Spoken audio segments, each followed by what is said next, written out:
Minister Tonin se je od Janševih tvitov, Janševega pisma distanciral. A je to dovolj ali ni dovolj? Ne, to nikakor ni dovolj, ker to v ničemer ne preprečuje, da se to ne bo pojavljalo še naprej. In kot vidimo, v bistvu premier, zdaj ko mu oblast uhaja iz rok, svoj primež v koaliciji z spremembo poslovnika vlade in tako naprej, da bo lahko neposredno posegal v delo ministrov, še zateguje. To je opozicijska interpretacija, ker mene zanima, kako bo gospod Mesec sodeloval v koaliciji z Damirjem Črnčecem, ki je pa pisal vse hujše tvite, kot jih pa piše Janez Janša. Tako da, dajte, koalicija je neka družina, na vse ne moreš vplivati, nad vsem ne moreš imeti nadzora. Tukaj smo različni koalicijski partnerji in normalno je, da smo različni. Glejte, minister, stalno poslušamo, ja, ampak to je Janševo osebno mnenje. Ampak to je Janševo osebno mnenje. A lahko premier kot premier toliko privatizira? No, gospod Štefančič, kako pa je Slovenija glasovala v institucijah Evropske unije? To je uradno stališče Slovenije in Slovenija je v uradnih institucijah Evropske unije glasovala tako kot vse ostale države in ni bila v bloku Poljske in Madžarske. To je dejstvo. Je pa predsednik vlade tudi samo človek. Dejstvo pa je, da se njemu mnogo bolj gleda pod prste in da so tudi imajo njegove besede večji odmev kot kakšne druge. Gospod Mesec, je premier samo človek? Ne, mislim, premier je obraz neke države, neke skupnosti in to, kar on govori, piše in dela, govori v nas vseh. Hkrati pa to, kar on govori, piše in dela, vpliva na nas vse. In je konec koncev najbolj odgovoren za trenutno situacijo v državi in je najbolj odgovoren za to, da izgubljamo svoj obraz kot država. Tako da še enkrat ponavljam, jaz ne razumem, zakaj bi kdo v tej koaliciji še vztrajal. Minister Tonin, predsednik Pahor je Joe Bidenu, novemu ameriškemu predsedniku, čestital, premier Janša pa ne. Pa me zdaj zanima to. A vaša vlada, naša vlada, priznava novega ameriškega predsednika ali ne? Tudi sam sem čestital Joe Bidenu. Bil sem med prvimi slovenskimi politiki, ki je to storil.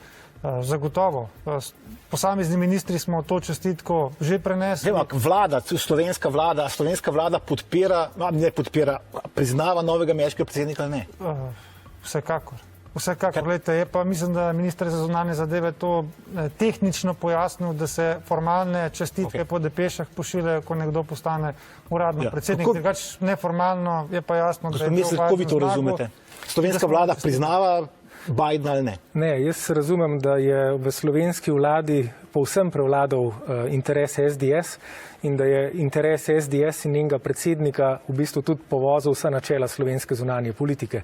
Po eni strani to bratanje z Orbanom in Kačinskim, po drugi strani to, da imamo v bistvu predsednika vlade, ki se mi zdi, da zadnji v Evropi še ni priznal zmage Joea Bidena. Kaj pa mislite o tem Janševem relativiziranju vladavine prava? A je to brez posledic za, recimo, Janševo videnje vladavine v Sloveniji? Ne, absolutno ni brez posledic in o tem se bo tudi treba počasi začeti pogovarjati, ker gledajte, mi smo trenutno v stanju, kjer nimamo več vladavine prava. Pri nas so vsak dan regulative drugačne, z vsakim protikoronskim paketom, zdaj se že 6. sprejema, se popolnoma spreminja, kaj kdo lahko dela, kaj kdo lahko dobi in tako naprej. Ustavne pravice so vse postavljene pod vprašaj in mislim, da smo prišli iz vladavine prava, kar pomeni, da morajo biti pravna načela preprosta, enostavna in trajna v neko obdobje, kjer je samovolja oblasti že lahko popolna. In o tem se bo treba začeti pogovarjati. Mi smo tudi del te vlade. Za nas je vladavina prava ključna. Smo del politične družine, ki jo vodi Kaj pa je vladavina prava, gospod Tonin? Ki jo vodi Donald Tusk, ker smo jasno povedali, da zagovarjamo vladavino prava. Sedaj pa o tem, ali nekdo krši pravo ali ne more odločati politična večina, ampak zgolj sodišča. In v tej smeri tudi zdaj se išče ta kompromis po julijskem dogovorju evropskih voditeljev. Če smem samo eno stvar reči, gledajte, politična večina ta teden v državnem zboru odloča o tem, da bodo zaradi njene volje protestniki, tudi če bodo sem napisali, če bom, ne vem, kdorkoli napisal na Facebook, se vidimo v petek, lahko dobijo od 1500 do 15 000 evrov globe. A ni to odraz popolne popolne arbitrarnosti neke oblasti ali pa konec koncev, da se išče obvode za Jambrekovo univerzo, pa da je protikoronski ukrep zdaj očitno antiintelektualizem, ker bi radi razvrednotili gimnazije. To se dogaja takole čez noč. Ne?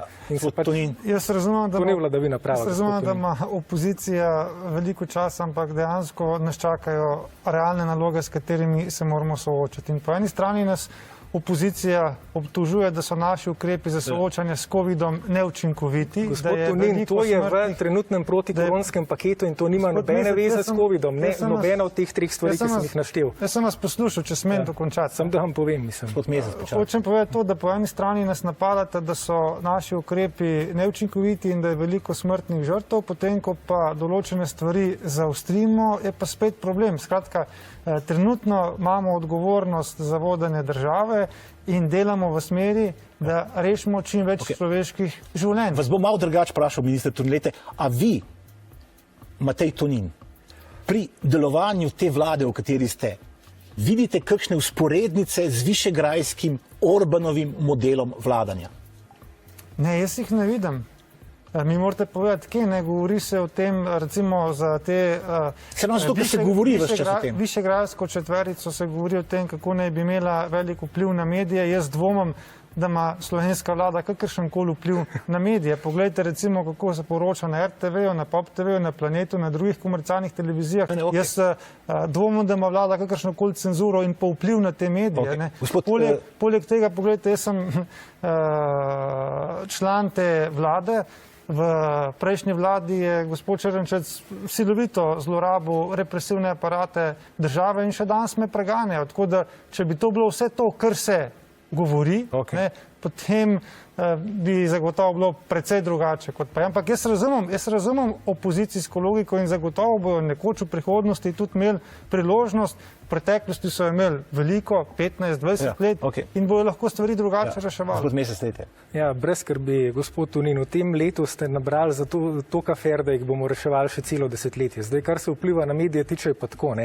Ta vlada, njena glavna stranka je edina stranka v državi, ki ima svoje televizijsko omrežje, Novo 24.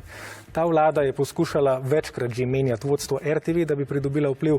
Ta vlada je prevzela Planet TV in ga prodala Madžarom. Ta vlada poskuša prodati Večer Madžarom in tako naprej. Ta vlada si poskuša ugrabiti javni prostor v svoje kremplje. Drugo, če malo nazaj skočim, ko pravite, sprejemamo ukrepe proti koronavirusu. Jaz bi rad slišal dober argument, kaj za vraga ima recimo splošna matura z koronavirusom. Kako gimnazije recimo pač ogrožajo javno zdravje. Zakaj jih je treba razvrednotiti? Še enkrat, gospod Mesec, jaz vas razumem, da ste razburjeni in da je vse skupaj zelo dramatično, ampak se mi zdi zanimivo, da za vso to dramo niste takrat razlagali, ko so bile kakšne druge vlade. Po števcu kadrovskih menjav je Šarčeva vlada naredila mnogo več menjav, kot jih je naredila naša vlada. Sam problem je, da vi vsako našo menjavo karikirate in rišete, češ, da je to politično, vse, kar je bilo pa narejen predtem, je pa vse dobro, ampak tako pač ne gre. In verjamem, da razumete, da se je vsaka vlada dolžna postaviti ljudi, s katerimi lahko dela in s katero bo imamo še 4 minute za oklepnike, evo, končno. Nedavno ste se sestali z madžarskim obrambnim ministrom, ki ga je zanimalo, če bi lahko Madžarska Sloveniji prodala oklepnike. A je bilo to le retorično vprašanje? To je spet neka zgodba, ki ne drži. Kako da ne? Ja, zaradi tega, ker Madžarska nima oklepnikov, ampak Madžarska kupuje nemške oklepnike, ki jih bo delala na svojih lastnih tleh. Tam je minister madžarski govoril o tem, da bodo zraven Slovenije postavili tovarno, ki bo začela leta 2023 izdelovati oklepnike in če bi jih lahko mi kupili te oblek. Tako je bilo vprašanje. Gospod Štefančič, vi se morate odločiti, ali boste verjeli meni, ker sem bil na sestanku, ali boste verjeli tisto, kar je bilo napisano. Ampak jaz vam povem, da madžarski oklepniki ne obstajajo, ampak so nemški, ki bodo delani na madžarskih tleh. In v mojem interesu je, da dobimo know-how, kako bi lahko čim več stvari, ki jih nameravamo kupiti, naredili na slovenskih tleh. Jaz sem hotel videti, kako bi lahko slovenska podjetja, ki obstajajo in so zelo dobra, te oklepnike proizvajale na slovenskih tleh. To je bila moja poanta. skoraj nimam komentarja. Mislim, Jaz verjamem, da gospod gospod Mesec podpira slovensko gospodarstvo in kar bi se jaz želel, predvsem gospod Mesec od vas je, da bi bili Gospod Mesec, vi pravite, da zdaj Slovenija ne potrebuje oklepnikov. Ne, on govori o tankih.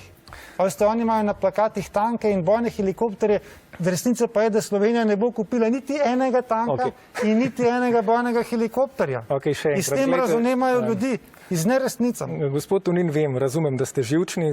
Tudi jaz bi bil živčen, če bi na tisoče ljudi v enem vikendu prišlo podpisati zahtevo za referendum. Vem, kaj boste zdaj pokazal. Dajte, to so vaši plakati. To je naš plakat, res je. Ker slikate bojne helikopterje in tanke. Glejte, gospod Tonin, to je karikatura.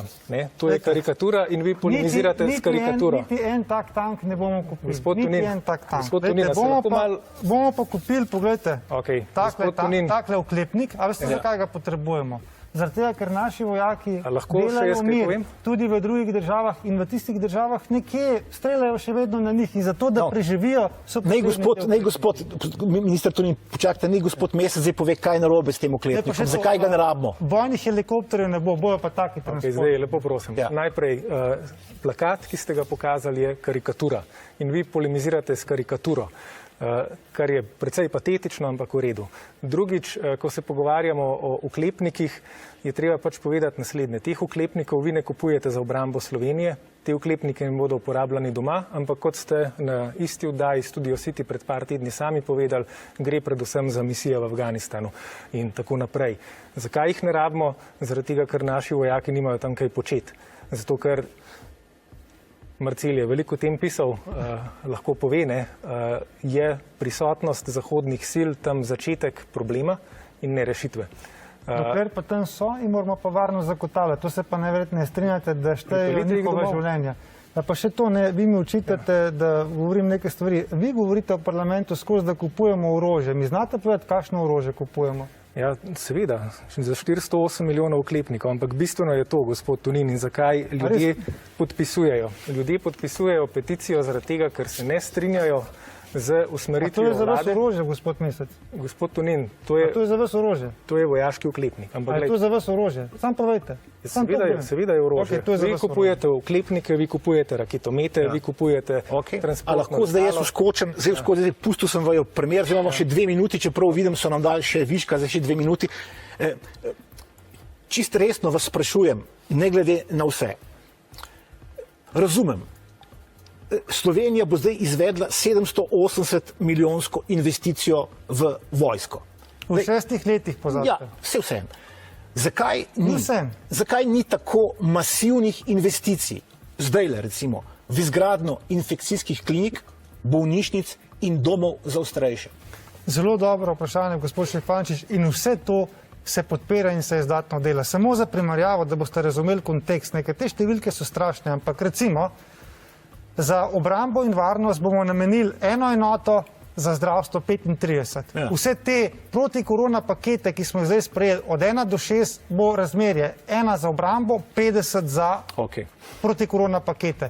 Lejte, zdravstvo je za to vlado ključna prioriteta in mi izdatno vlagamo. Mislim, kar se tiče zdravstva, smo v zadnjem času sprejemali rekordne proračune in še enkrat tukaj prosim gospoda Meseca, danes smo se na vrhu koalicije pogovarjali. Če obstajajo še kakšne zdravstvene investicije, ki imajo pripravljeno dokumentacijo, zdaj je čas, da jih izvedemo. Ta vlada jih je pripravljena izvesti.